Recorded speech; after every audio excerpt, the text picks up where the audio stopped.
It is Ryan Seacrest here. There was a recent social media trend which consisted of flying on a plane with no music, no movies, no entertainment. But a better trend would be going to ChumbaCasino.com. It's like having a mini social casino in your pocket. Chumba Casino has over 100 online casino-style games, all absolutely free. It's the most fun you can have online and on a plane. So grab your free welcome bonus now at ChumbaCasino.com. Sponsored by Chumba Casino. No purchase necessary. VGW Group. Void where prohibited by law. 18 plus terms and conditions apply. Hello, it is Ryan, and we could all use an extra bright spot in our day, couldn't we? Just to make up for things like sitting in traffic, doing the dishes, counting your steps, all the mundane stuff. That is why I'm such a big fan of Chumba Casino. Chumba Casino has all your favorite social casino-style games that you can play for free anytime, anywhere with daily bonuses. So sign up now at ChumbaCasino.com. That's ChumbaCasino.com. Sponsored by Chumba Casino. No purchase necessary. VGW Group. Void where prohibited by law. 18 plus. Terms and conditions apply. Christmas morning 2020. While most of Nashville was in a deep tryptophan-induced slumber or unwrapping gifts from Aunt Linda they fake laughed over, an unassuming RV sat parked on a quiet downtown street. Then, boom, a massive explosion shattered the holiday calm, leaving behind destruction, fear, and more questions than answers. But this wasn't just some run-of-the-mill act of chaos. The man behind the blast, Quinn Warner, wasn't your typical villain. No manifesto pinned to the fridge. No ominous YouTube threats. What he did have, however, was a head full of conspiracy theories, paranoia, and the belief in the existence of lizard people. Yeah, lizard people. Because why ruin just a street when you can ruin reality itself? Today, we're peeling back the layers of this bizarre and tragic case. We'll uncover what drove Warner to act, explore the chaos he left behind, and take a detour into the wonderfully wild world of conspiracies that might have fueled him. And get ready, because this is a Christmas story you won't find in a Hallmark movie.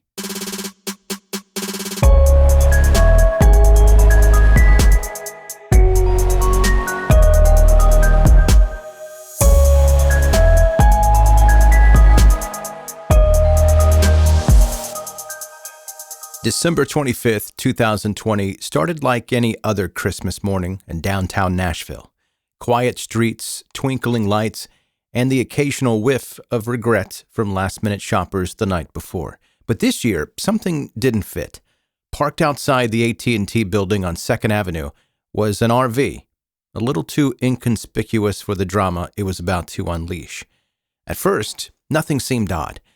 Then the RV began broadcasting a strange, robotic voice with the kind of calm, eerie authority you'd expect from a sci-fi villain. The message: this vehicle will explode in 15 minutes. Evacuate now. It wasn't bluffing. As the warnings repeated, something unexpected happened. Music started playing, but not just any music. The kind of cheerful, nostalgic tunes that might make you think of eggnog and ugly sweaters. The bizarre soundtrack added an almost cinematic tension to the moment, as if Warner wanted his act of destruction to have a score. The song specifically was Downtown by Petula Clark. Even if you don't immediately recognize the title, you've for sure heard it. Then, at precisely 6:30 a.m., the RV exploded, sending shockwaves through downtown Nashville.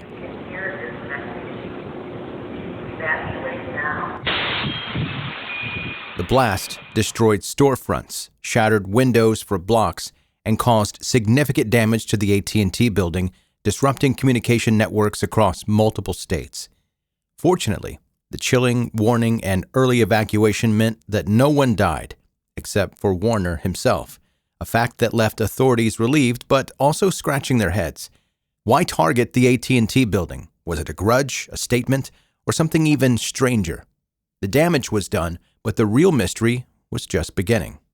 Okay, so let's rewind a little bit and ask the question, who was Quinn Warner? Well, Quinn Warner wasn't the kind of guy who turned heads. A 63-year-old tech worker with no prior criminal history, he lived a life that could be generously described as unremarkable, quiet, reclusive, and apparently a fan of keeping to himself. He was the kind of neighbor who might have waved but wouldn't stick around for small talk. Same. But beneath that unassuming exterior was a mind unraveling in real time. In the years leading up to the bombing, Warner grew increasingly paranoid and obsessed with conspiracy theories. And not your garden variety conspiracies, like thinking your Wi-Fi is spying on you. Though, let's be honest, it probably is. No, his interest veered into the deep end of the fringe pool. According to friends and acquaintances, he believed in extraterrestrial life. Again, same. Secret government programs.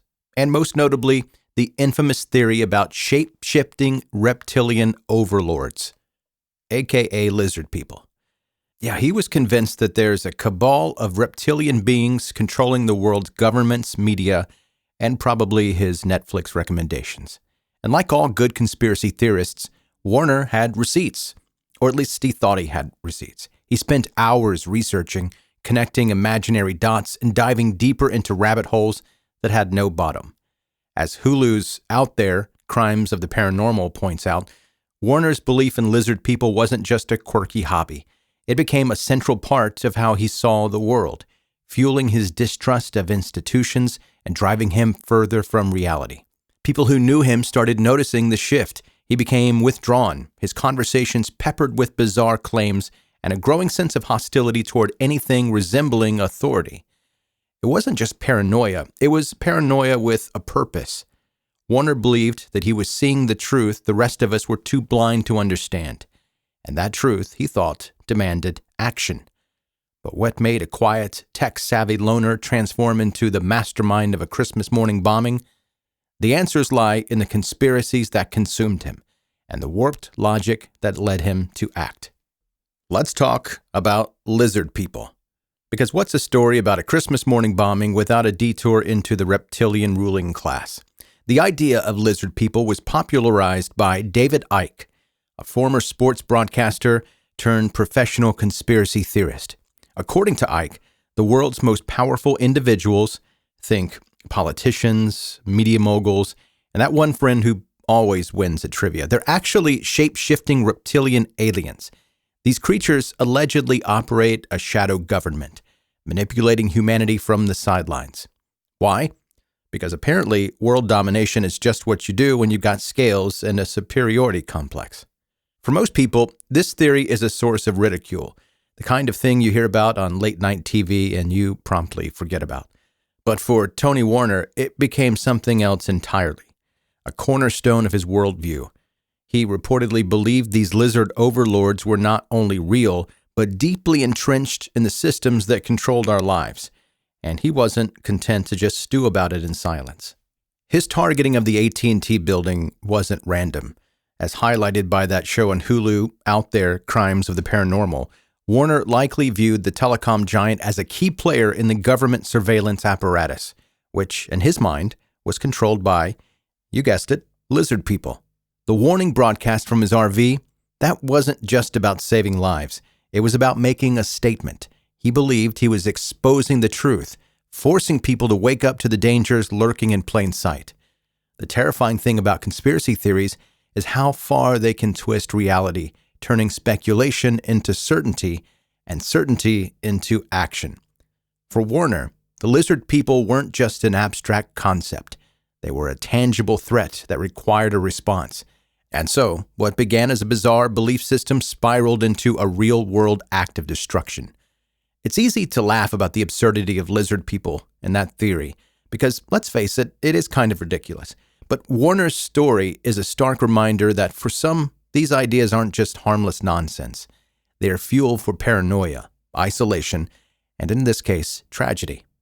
In the immediate aftermath of the bombing, parts of downtown Nashville looked like a scene straight out of a disaster movie. Shattered glass, crumbled walls, and debris scattered as far as you could walk. The explosion disrupted communication networks across multiple states, leaving thousands without cell service or internet. For a tech-dependent world, it was like the apocalypse with buffering issues. But as shocking as the destruction was, the real surprise was the eerie sense of relief. No one had died except for Tony himself. The warnings broadcast from the RV were almost like he may have wanted to destroy the system and not its people. It's an odd, twisted line of morality in an otherwise unthinkable act. The investigation pieced together quickly to form Warner's identity, thanks to the remnants of the RV and some good old-fashioned forensic work. The authorities confirmed he had acted alone, and as they dug deeper, his connection to fringe conspiracy theories became increasingly clear. He was a man consumed by a labyrinth of paranoia, convinced he was fighting an unseen enemy. The broader implications of this case were completely undeniable. As explored in that Hulu show I mentioned, Warner's story is part of a troubling trend. Isolated individuals radicalized by misinformation, driven to act out on ideas most of us would dismiss as absurd. It's a reminder of the dangerous intersection of mental health struggles, paranoia, and the unchecked spread of conspiracy theories. For Nashville, the scars of that Christmas morning bombing are still visible. Maybe not in the physical destruction, but in the lingering questions it left behind. How could someone so quietly spiral into such chaos? And how do we stop others from following the same path? The Nashville bombing was the culmination of one man's paranoia, his fractured reality colliding with the world in the most devastating way. Tony Warner wasn't a villain from a comic book or a mastermind with a manifesto. He was just a deeply troubled man, isolated and consumed by his own fears, turning to conspiracies to make sense of the chaos in his mind. But in all of this, here's the unsettling part. Warner's story isn't unique. The rabbit holes he fell into, the lizard people, the shadow governments, the tech conspiracies, they're just a few clicks away from anyone with internet connection and a little bit too much free time. It's a chilling reminder of how fantasy and fear can blend into something dangerous, especially in the absence of critical thinking or credible information. Did Warner truly believe he was exposing a hidden truth, or was he simply lost in the echo chamber of his own mind?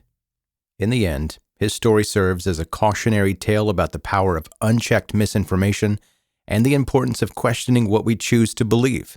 Because while most conspiracies are harmless, entertaining, even some have the power to destroy lives and reshape reality for the worse. Stay curious, stay skeptical, and most importantly, stay out of the lizard people forums. Thanks for tuning in to this episode of 10 Minute Mystery. If you enjoyed it, don't forget to hit subscribe and leave a review. It helps more curious minds discover the show. And if you're hungry for more stories like this, maybe a little creepier, check out my other podcast, 10 Minute Murder, where I dive into true crime stories that are brief, bingeable, but more murdery. See you next time.